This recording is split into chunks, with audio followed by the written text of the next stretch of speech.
À la Chambre d'agriculture, aujourd'hui, notre mission première, c'est d'accompagner les agriculteurs dans tous les domaines où on doit les accompagner, notamment déjà, premièrement, administrativement, pour les accompagner à monter des dossiers, tout ce qui est administratif. Il y a aussi un côté économique et gestion, donc on les accompagne dans la comptabilité, dans tous les problèmes de subvention, mais aussi technique. Donc on accompagne les agriculteurs, les planteurs de canne, techniquement sur des sujets que ce soit la fertilisation, le désherbage, la plantation.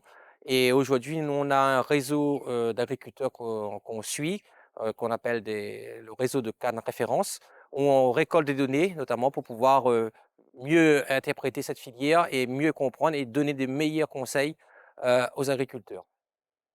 Ensuite, ben, on a aussi toute une partie représentation, puisqu'à la Chambre d'agriculture, on représente le monde agricole et donc on défend les intérêts des planteurs de canne et des agriculteurs dans toutes les instances où on a besoin d'être présent et d'être le porte-voix des planteurs de canne et des agriculteurs.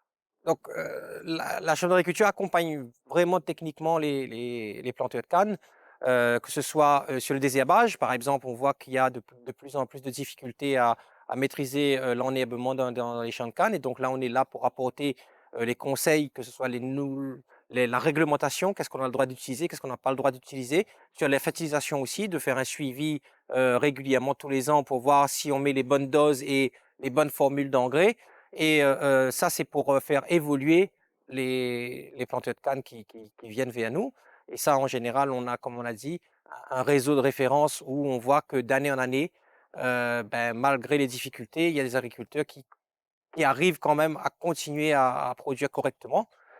Alors, pour rentrer dans les détails des missions que nous faisons à la Chambre d'agriculture, hein, les conseillers techniques canne à sucre, premièrement, on va sur les exploitations agricoles, les exploitations cannières, voir les agriculteurs pour leur conseiller au niveau herbicide. Donc, conseil herbicide, nous, à la Chambre d'agriculture, on va voir en premier lieu la présence des adventices sur le terrain.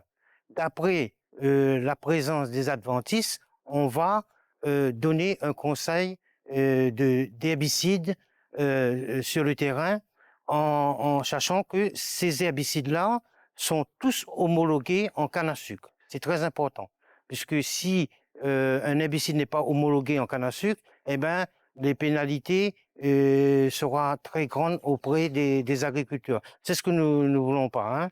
Notre but, c'est que l'agriculteur soit dans les normes au niveau de réglementation européenne.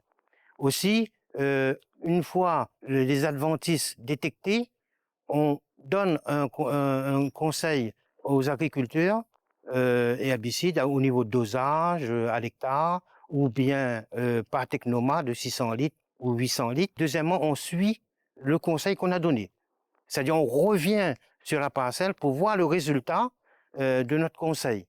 Et après, normalement, on voit que les résultats, si c'est satisfaisant ou pas, on revient sur notre conseil de post levé, c'est-à-dire les cannes sont levées, mais aussi la culture, les adventices aussi sont présentes.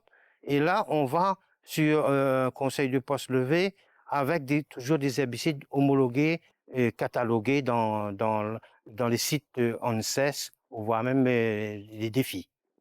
Euh, une fois le deuxième conseil donné, on suit toujours le résultat. Suite à cela, on va voir s'il y a un troisième conseil à donner. Normalement, le troisième conseil, c'est pour les lianes. Parce que nous, dans l'Est, il y a de la pluie, beaucoup de pluie. Et in fine, après le deuxième conseil, c'est les lianes qui prennent le dessus.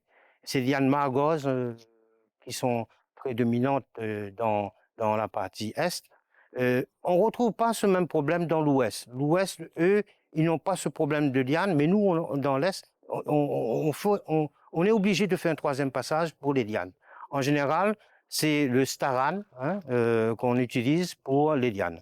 Une fois le troisième passage terminé pour les lianes, on laisse normalement la canne n'a pas du mal à fermer. Donc la fermeture de la canne est prévue dans les 3 mois qui suivent suite au troisième conseil.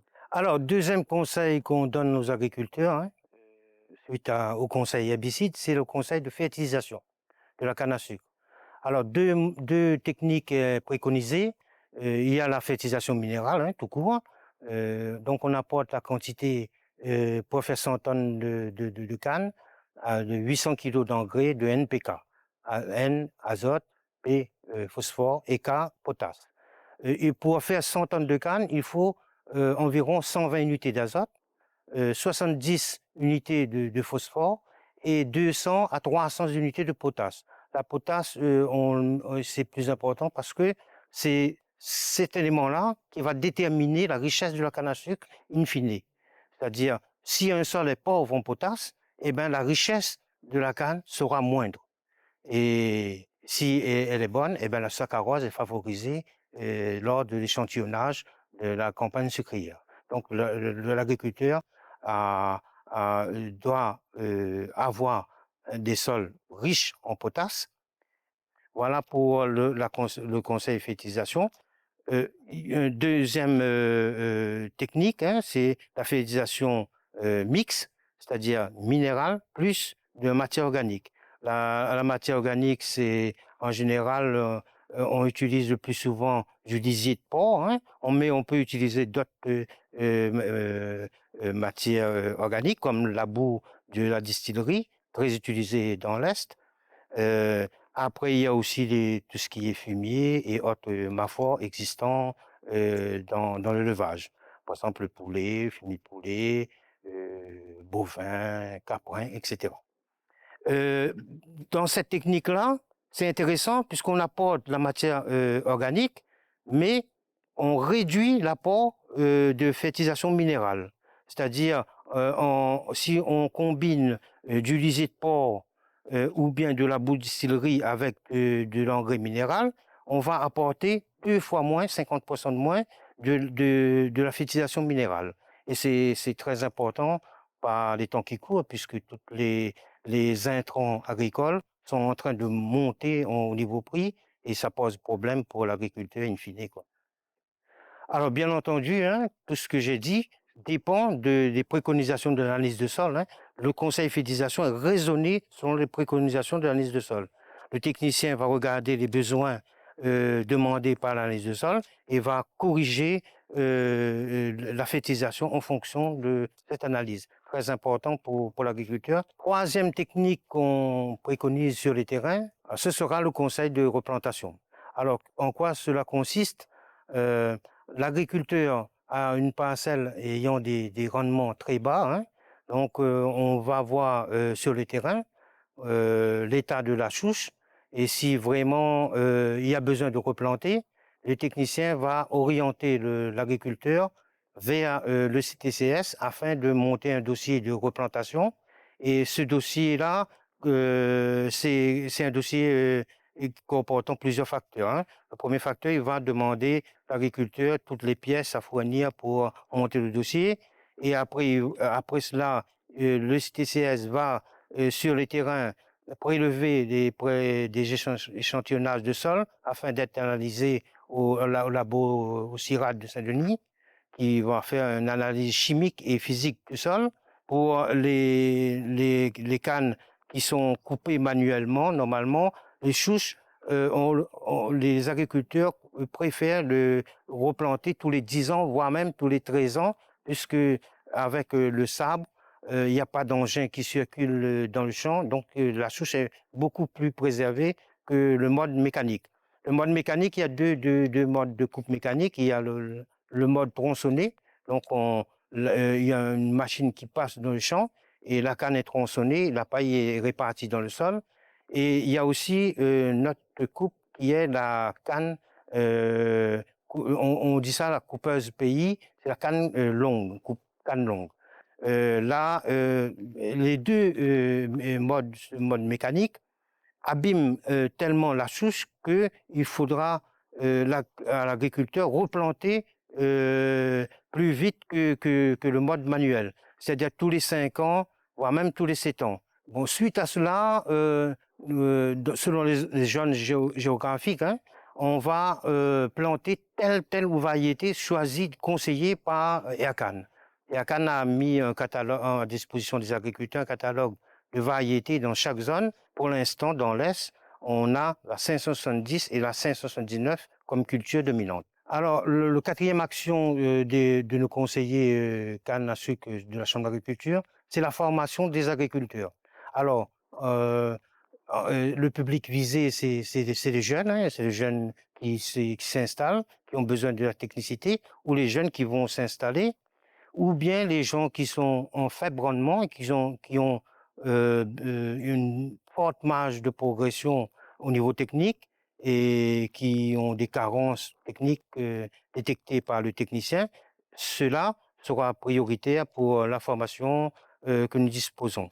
Les formations que nous disposons, c'est des formations sur les techniques de la canne à sucre, mais aussi sur le certifito pour renouveler les cadres de certifito. Pour ce genre de formation, 3 jours pour le primo certifito, et pour le renouvellement, il y a seulement 15 jours à passer en salle pour les agriculteurs. Alors, le certifito, c'est un document qui prouve que tout d'abord l'agriculteur a suivi une formation, donc il a un document délivré par l'État, hein, par la DAF, qui l'autorise à acheter tous les intrants chimiques. Sans ce document, eh ben, il n'aura pas droit à l'achat de désherbants, il sera refoulé par toutes les centres de vente, quelle que soit la canne, ferme à jardin, etc., toutes les ventes de produits chimiques. Alors, autre mission des conseillers canne à sucre, hein, on participe également aux différents travaux avec nos différents partenaires agricoles, tels que EACAN, CIRAD, l'Arme et Flore. Concernant l'Arme et Flore, et CIRAD et EACAN, on participe au séminaire de désherbage réalisé par les EACAN au mois de juin, et aussi aux agrofertiles qui se fait tous les ans avec l'ensemble des partenaires, hein. Et nous, techniciens Cannes, nous tenons beaucoup à cela, à ces manifestations, car on parle de technicité de production et cela concerne toute la filière.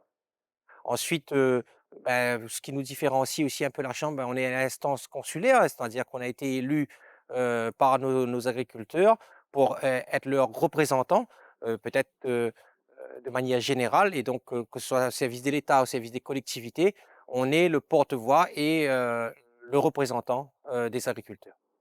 Donc, la chambre d'agriculture, nous, on réfléchit déjà au futur de la filière canne. Il y a des grands moments, hein, d'échange pour cette filière. C'est notamment lors des discussions des conventions canne où on va négocier les prix, les conditions d'achat et de cette filière-là. On en a une en 2022 où la chambre a été active, notamment en termes techniques et économiques. On a apporté beaucoup d'éléments techniques. Et ensuite, les syndicats et avec la chambre, on a négocié le prix de la canne. Et donc là, en 2027, il y aura de nouveau cette négociation. Donc il faut la préparer dès maintenant avec les nouveaux éléments qu'on a aujourd'hui, c'est-à-dire que euh, la filière est de plus en plus menacée parce qu'il y a augmentation des coûts, changement climatique. Il y a aussi des enjeux différents, notamment avec les sous-produits, les coproduits de la canne qui à notre avis, n'est pas suffisamment valorisé. Et donc, ce sont tous ces enjeux-là qu'il faut commencer dès maintenant à réfléchir pour pouvoir arriver en 2027 avec des arguments et de négociations bien établis. La filière canne a beaucoup de subventions, comme beaucoup d'autres filières d'ailleurs dans le monde entier et à La Réunion aussi. Et c'est vrai que la place de la canne est importante puisqu'elle occupe près de la moitié des surfaces agricoles de La Réunion. Et du jour au lendemain, l'enlever serait un risque pour l'ensemble de l'agriculture. La canne aujourd'hui porte l'agriculture de La Réunion de manière générale. Et déséquilibrer cette filière serait aussi déséquilibrer l'agriculture de La Réunion de manière générale. C'est pour ça que notre rôle aussi en tant que responsable agricole et élu à la Chambre, on doit porter ces messages-là face à l'État, à l'Europe, et leur montrer qu'il y a une nécessité à accompagner cette filière. Et je pense que les politiciens et les responsables de l'État ont compris ce message, et c'est pour ça que jusqu'à maintenant, même si on nous a dit que les subventions pourraient diminuer, mais ils ont toujours été là pour soutenir cette filière.